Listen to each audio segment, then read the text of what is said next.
చేయాల్సిన welfare development చేయకుండా పనికిమాల సలహాలు ఈరోజు ఆడవాళ్ళకి ఇస్తున్నావు.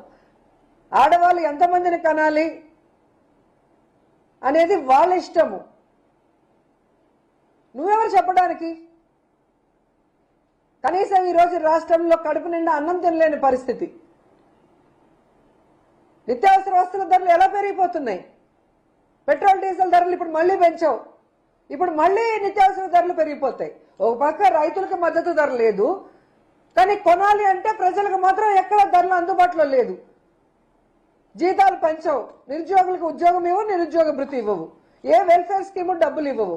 ఏ విధంగా వాళ్ళు బతకాలి?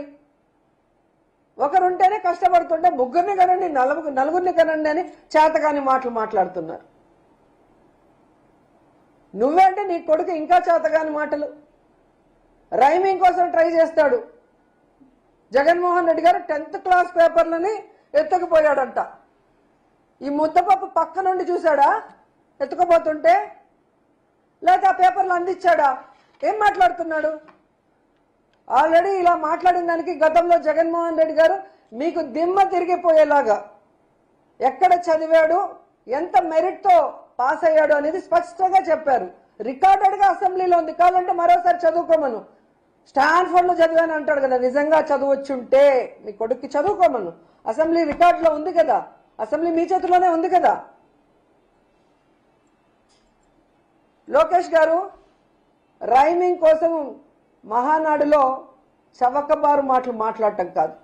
మీకు దమ్ము ధైర్యం ఉంటే మీ చదువు గురించి, మీ సంస్కారం గురించి కోలా కృష్ణమోహన్ గారు చెప్పిన నిజాల్ని ఆ మహానాడులో డిజిటల్ స్క్రీన్ మీద ప్లే చేసే ధైర్యం మీకుందా, దమ్ముందా అని అడుగుతున్నా.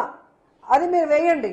వేస్తే రాష్ట్ర ప్రజలందరికీ తెలుస్తుంది మీ చదువు, మీ సంస్కారం, మీరేంటి అనేది అందరికీ తెలుస్తుంది.